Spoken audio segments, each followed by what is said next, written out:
Hi guys, Assalamualaikum semua. Welcome back to my YouTube channel. Thank you so much di antara korang yang sentiasa like, comment, subscribe dekat Puteri punya YouTube channel. Jadi hari ni sebenarnya perlu nak bawa dengan korang mengenai satu kisah yang agak tragis and menyayat hati. Dan benda ni memang akan ganggu korang punya emotional.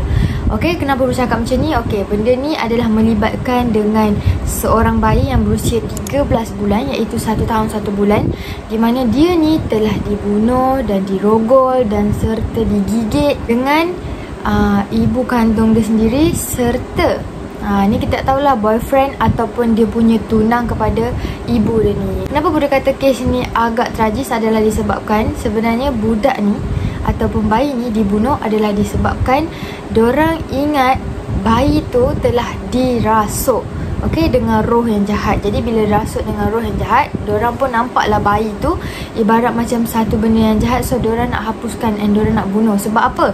Sebab kalau korang nak tahu, dorang ni ada mengadakan upacara ritual, yang di mana upacara ritual ni yang menyebabkan dorang ni main benda tu selama 30 jam. Dan selama 30 jam tu dorang communicate lah dengan roh, and then dorang assume yang dekat dalam bayi tu ada roh yang jahat. Okay? So sebab itulah perlu bagi tahu korang yang kes ni agak tragis jugalah dan juga agak misteri. So siapakah ibu? Ibu kepada bayi ni nama dia Jessica Ben Carson and juga adalah bernama Milam. Okay, jadi Puteri ringkaskan sikit lah, okay, dekat dalam video Puteri ni macam mana kejadian ni terjadi. Okay, adalah disebabkan time tu dorang ni main ritual. Okay, dorang main satu benda yang dipanggil Papan Oeja. Korang tahu kan Papan Oeja sangat famous dengan kita panggil spiritual apa semua, betul tak? Jadi selama 30 jam dorang main dekat dalam rumah tu, Milam telah membunuh bayi perempuan tersebut dekat dalam rumah tu kerana dia kata dia nak mengusir roh yang jahat. Konon macam bayi dorang tu kena rasuk. Jadi macam manalah Milam dengan si Carson tu ataupun Jessica ni boleh jumpa? Sebenarnya dorang jumpa pada tahun 2008 dan time tu Carson ni dia berumur 17 tahun. Kita kata Jessica ni dia berumur 17 tahun lah pada time tu, dan dorang bercinta. Mana pula diorang ni jumpa? Diorang ni jumpa dekat malam prom. Korang tahu kan kalau macam Mak Saleh, diorang akan ada majlis-majlis macam pakai baju lawa-lawa macam tu, dan diorang akan ada majlis tari menari macam tu. Faham tak? Jadi sebabkan tu diorang terjumpa dekat situ lah. And Jessica dan juga Milam ni, diorang ni sebaya. Diorang pada time ni umur diorang ni 20 tahun. Okay, selama ni sebenarnya orang nampak yang Milam ni nampak sangat macam sayang sangat dengan Amora ni, iaitu bayi itulah. Sebenarnya Jessica ni dia keluar daripada rumah tau.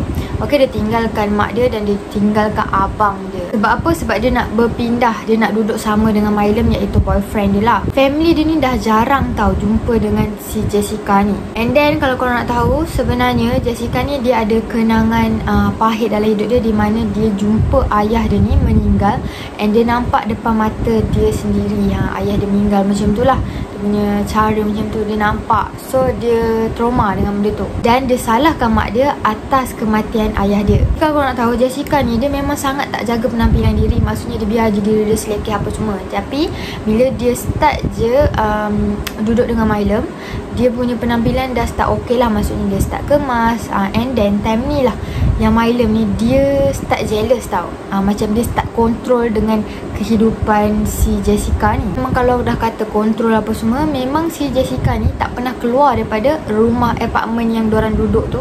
And then macam kawan-kawan pun dah lama dah tak jumpa dengan Jessica ni sebab si Milam ni kontrol.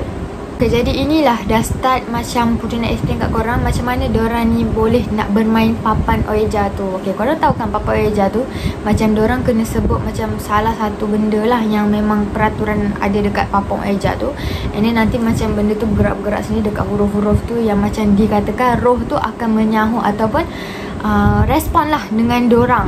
Jadi kenapa dorang buat macam tu? Sebenarnya Jessica ni dia nak communicate dengan ayah dia. Jadi sebabkan tu dia bermain Papan Oeja tu lah. So pada time ni bila main Oeja, dorang ni main lama tau. Sampai kan si Milam ni kata macam apartment dia ni dah dirasuki dengan roh jahat. Maksudnya dah rasa tak selamat lah duduk dekat apartment. Jadi dorang decide untuk duduk dengan ibu Milam. si Jessica ni dia dapat tahu yang Milam ni dia macam kena rasuk tahu. Sebab apa? Daripada nada suara dia, daripada ni. Tapi dia tak nampak pula macam action yang mengatakan bahawa si Milam ni macam nak menyakitkan bayi dia, ataupun kita kata macam nak macam buat apa-apa, nak apa-apakan si Amora ni tahu. Jadi sebabkan time tu diorang tak rasa, si Jessica tak rasa apa-apa. Tapi pada 1 Disember 2008 tiba-tiba Milam ni dia kejutkan Jessica tahu. And then dia kata yang Amora tu dah kena rasuk dengan roh yang jahat. Dia kata yang si Amora tu berjalan. Padahal korang tahu kan, 1 tahun, baru berumur 1 tahun, paling-paling pun boleh merangkak, boleh duduk lagi. Dia belum still boleh nak jalan lagi tahu. Dia masih muda. So macam kemungkinan untuk dia berjalan tu buat je kan Jessica pelik tahu. Jessica ni dia tanyalah Milam, macam mana kita nak buat supaya macam roh tu pergi ataupun tinggalkan dekat bayi dorang kan. Maksudnya tinggalkanlah baby tu kan. And then kau tahu tak dia kata apa? Dia kata boleh buat dengan acara pengusiran setan, iaitu exorcism lah. Exorcism kalau korang tengok cerita seram tu memang seram lah. Dia kena rasuk apa semua. Kalau korang tak tengok, korang pergilah tengok. Okay, cerita ni cerita lama lah exorcism ni, tapi memang best lah, berkata best and memang seram lah kalau korang tengok cerita tu. Mana diorang buat time ni, si Jessica dengan Milam, diorang duduk dekat bilik tau. Diorang lah master bedroom diorang. Tapi Amora ni tak boleh duduk dengan diorang, tapi kena duduk dengan bilik belakang. Duduk kat bilik belakang, dan diorang berdua ni je yang ada dekat master bedroom tu lah. Untuk apa? Buat upacara pengusiran setan ni lah. Korang tahu tak apa yang jadi? Disebabkan diorang buat exorcism ni lah, si Amora ni dapat kecederaan yang serius sampai dia meninggal dunia. Forensik ni pun dia cuba check and dia cuba tengoklah apa yang jadi dekat budak ni, dan diorang dapati banyak sangat kesan-kesan yang bayi ni dipukul sampaikan dekat kepala, tengkorak dia tu retak. Retak dia tu bukan retak sikit tau. Retak tu ibarat kalau korang main macam teka-teki jigsaw yang macam puzzle tu, okay? Sampaikan tak dia terkoyak dan rosak. Lengan dan kaki dia ni mempunyai patah dan ada lingkaran yang menunjukkan macam tangan dia ni dipintal. Badan baby ni pula dipukul dengan objek yang tumpul tau. Ataupun kita kata dia macam terhimpit. Sebab apa? Tulang rusuk baby ni patah. Dan juga ada 24 gigitan yang berbeza dekat setiap badan baby ni. Aku tak nak cakap lah sebab memang dia punya sangat-sangat teruk lah. Dia punya apa ni, rosak. Dia punya patah tu bukan rosak, dia punya patah pada badan dia, dekat lengan, dekat siku semua memang teruk sangat. Memang abuse lah, korang faham tak? Kepala dengan muka dia pun dikikis sampai lebam. Lepas tu pula hati baby ni pun terkoyak. And then Farad juga dia punya dubur ataupun kita kata tempat kita nak berak tu, okay, memang terkoyak sampaikan bercantum ya. Diorang punya koyakan tu dari Miss V, okay, Faraj, dan juga kita punya lubang tu lah, lubang botol tu, kau faham tak? Sampaikan orang ataupun orang yang bekerja dalam bahagian forensik ni pun diorang tak sangka diorang akan jumpa kecederaan yang begitu serius macam ni lah. Tapi diorang ni still tak dapat pastikan sebab terlampau banyak kecederaan, dan diorang tak dapat tahu yang mana satu yang start dulu dan mana satu kecederaan yang paling last. Kiranya kecederaan mana yang menunjukkan yang paling last lah, yang si Milam ni buat dekat baby tu. Jessica dengan si Milam ni sebenarnya diorang dah terpengaruh tau dengan syaitan. Okey, di mana diorang ni telah jual jiwa diorang. Sebab apa? Diorang dikatakan diorang nak membebaskan lah bayi diorang tu, okey, daripada genggaman syaitan tu sendiri. Okay, so memang banyak sangat lah penceritaan. Kalau kau nak tengok, kalau kau nak ni, kau baca sendiri. Sebab aku tak sanggup nak explain banyak. Sebab apa tahu, diorang ni jumpa pun bayi tu dalam keadaan bayi tu dekat lubang jamban tau kan. Memang banyak sangat kecederaan yang ada pada diri dia. Okay, so dia sebenarnya macam ni tau. Diorang ni nak lari daripada benda ni kan. Si Jessica dengan si Milam, dia buatlah cerita. Dia kata diorang ni nak keluar lah sebab diorang nak macam nak beli harta tanah ke apa ke. And then masa diorang pergi tu, diorang cakap lah yang macam dia tinggalkan anak dia tu dekat rumah. Dia bagi tahulah dengan forensik, dengan pihak polis apa semua. Itu cerita diorang lah. Lepas tu bila diorang balik, diorang tengok anak diorang tu dalam keadaan macam tu. Tapi kau fikir logik lah, takkan budak 1 tahun macam tu kau nak biar seorang-seorang kat rumah, betul tak? Banyak bukti yang mengatakan sebab apa tahu, banyak sangat darah si Amora ni dekat bahagian tempat. Sampaikan memang polis memang syak lah yang Milam ni memang dia betul-betul bunuh. And then dia memang menyeksa budak tu. Sebab apa? Diorang tahu yang Milam ni sebenarnya dia sedar. Dan dia bukannya dirasuk ke apa ke, tapi dia sedar dengan apa benda yang dia buat. Sebenarnya Jessica ni dia tahu je apa yang si Milam ni nak buat dekat anak dia. Tapi masalahnya dia just biar je. Lepas tu pula yang pasal gigitan tu pun alasannya sebab dia nak menghalau syaitan tu. Tapi dia tahu tau, dia tahu benda tu yang Mylum yang buat, tapi dia macam terdiam. Dia maksudnya macam dia merelakan je apa yang si Mylum ni buat, dia cederakan ke apa ke, dia just biarkan je.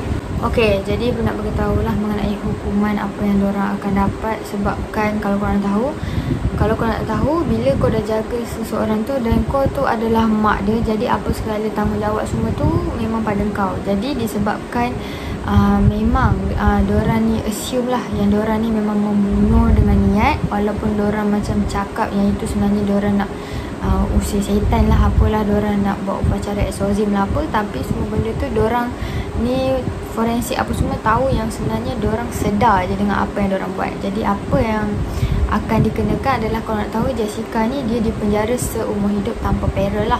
Dia terlibat dengan penyiksaan fizikal dan dia membiarkan je benda tu terjadi pada anak dia. Jadi dia akan dipenjara lah. Itu cerita yang pernah nak sampaikan kat korang supaya korang faham. And then cerita ni memang agak tragis lah. Sebab apa? Sebab susah lah nak kata kan. Benda si Mylum ni sebenarnya kan, dia tak boleh, dia sebenarnya memang kena sentiasa report diri dia dekat polis sebab dia ada kes lah. And then kalau korang nak tahu, dia ni sebenarnya memang kena jauhkan diri dia dalam lingkungan berapa meter berapa ratus meter tu daripada budak-budak. Dia tak boleh rapat. Tapi korang tahulah kan, dia duduk serumah dan dia ada bayi. And then bila polis nak trace dia pun still tak dapat. Sebenarnya dia ni memang banyak masalah lah. Tapi polis pun tak tahu kenapa si Jessica ni masih dengan dia, bersama dengan dia. Okay, memang cinta ke apa ke tak tahulah kan.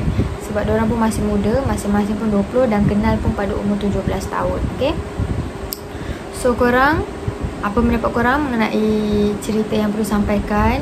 Okay, memang agak seram lah. Macam mana kau boleh kata budak tu kena rasuk, kan? Macam mana kau boleh ni? Dan diorang main Ouija ni bukannya sekejap tau, 30 jam. 30 jam tu, kau bayangkan selama 30 jam tu, bila kau dah main-main benda tu, memang kau rasa semua benda tu macam semua bergantung lah, biol je lah kepala otak kau kan. Tu yang kau jadi gila tu. Okay, so memang kita tak tahulah, Putri memang kesian sangat lah dengan si Amora ni kan. So korang thank you so much siapa yang tengok. Jangan lupa like, comment and subscribe kalau ada video-video yang menarik dan korang nak Putri buat, just bagi tahu kat bawah. Okay, so korang thank you so much siapa yang tengok. Bye and Assalamualaikum.